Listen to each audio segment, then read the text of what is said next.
अस्सलाम वालेकुम दोस्तों। लेक मरकैबो नामी ये जगह वेनेजुएला में मौजूद है। यह दुनिया की एक ऐसी जगह है जहाँ सबसे ज़्यादा आसमानी बिजली गिरती है। इस बात का अंदाज़ा इससे लगाया जा सकता है कि यहाँ पर एक मिनट में 28 दफ़ा आसमानी बिजली गिरती है। इसकी बड़ी वजह है यहाँ पर आने वाले तूफ़ान। इस जगह पर साल की 365 में से 140 से 160 रातें तूफ़ान की जद में गुजरती हैं।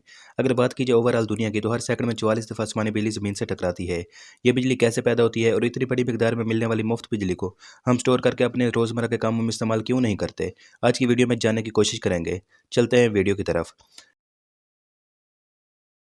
लाइटनिंग यानी आसमानी बिजली को समझने से पहले हम इलेक्ट्रिसिटी यानी ज़मीनी बिजली का जायज़ा लेते हैं। इलेक्ट्रिसिटी से हमारा रोज़ वास्ता पड़ता है और हमारी ज़िंदगी का नागज़ीर हिस्सा बन चुकी है। इलेक्ट्रिसिटी यानी बिजली दरअसल करंट का एक जगह से दूसरी जगह मुंतकिली का नाम है। करंट का मतलब होता है फ़्लो यानी बहाव। जब हम कहते हैं कि इस वायर में करंट है, तो इसका मतलब होता है कि इस तार में बहाव है, और वो बहाव या फ़्लो होता है चार्जेस यानी आयंस का। ये नेगेटिव चार्जेस यानी फ्री इलेक्ट्रॉन्स भी हो सकते हैं, और सेमीकंडक्टर के केस में होल्स यानी पॉजिटिव चार्जेस भी हो सकते हैं। ताहम ये ज़्यादातर फ्री इलेक्ट्रॉन्स ही होते हैं जो किसी मटेरियल में फ़्लो करते हैं और करंट वजूद में आता है। अब हम ये बात जान चुके हैं कि चार्जेस चाहे वो नेगेटिव हों या पॉजिटिव, वो जब सफ़र करते हैं तो करंट पैदा होता है। हमारी कायनात ऐसे चार्जेस से भरी पड़ी है। ये चार्जेस ना सिर्फ हमारी ज़मीन पर मौजूद हैं, बल्कि बादलों में भी पॉजिटिव और नेगेटिव चार्जेस मौजूद होते हैं। आम हालात में हवा इन चार्जेस के दरमियान बतौर इंसुलेटर काम करती है। इंसुलेटर की वजह से ये चार्जेस एक दूसरे से दूर रहते हैं और करंट पैदा नहीं होता। मगर जब मौसम ख़राब हो और तूफ़ान या बारिश का माहौल हो, तो ये चार्जेस हवा की इंसुलेटर परत को तोड़ने में कामयाब हो जाते हैं, और ये चार्ज्ड पार्टिकल तेज़ी से सफ़र करते हैं, जैसे करंट पैदा होता है। इस करंट को हम लाइटनिंग या आसमानी बिजली कहते हैं। ये करंट 3 किस्म के होते हैं: इंटर क्लाउड यानी बादलों के अंदर सफ़र करने वाला करंट, क्लाउड टू ग्राउंड यानी बादलों से ज़मीन की तरफ, और बाज़ औक़ात ग्राउंड टू क्लाउड यानी ज़मीन से बादलों की तरफ। आइए इसे मज़ीद आसान करते हैं।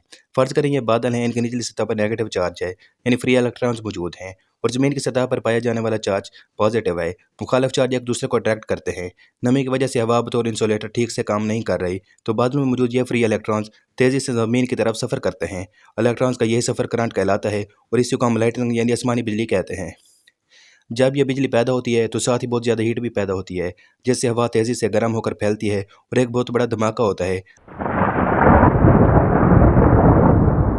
जिसे हम थंडर यानी बादलों का गरजना कहते हैं।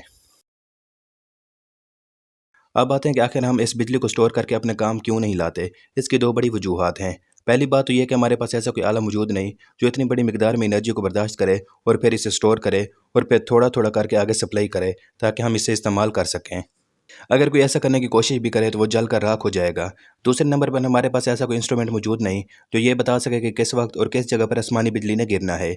अगर हमारे पास कोई ऐसी डिवाइस हो भी जो आसमानी बिजली को स्टोर कर ले, तो उसे हम कहाँ पर इंस्टॉल करेंगे, क्योंकि आसमानी बिजली कहाँ पर गिरेगी हमें कोई अंदाज़ा नहीं। कुछ लोगों के जहन में मरकैबो लेक नामी ये जगह आ रही होगी, जिसका जिक्र हमने शुरू में किया था कि यहाँ तो हमें पता है कि बिजली गिरती है। तो मेरे भाई, यहाँ हर लम्हे बिजली गिरती है, तो हमारा बनाया गया इंस्ट्रूमेंट बिजली के 1, 2 या 3 ही झटके बर्दाश्त कर पाएगा, और इसके बाद होगा एक बड़ा धमाका, और आगे तो आप समझ ही गए होंगे। वीडियो को लाइक और चैनल को सब्सक्राइब कीजिए। अल्लाह हाफ़िज़।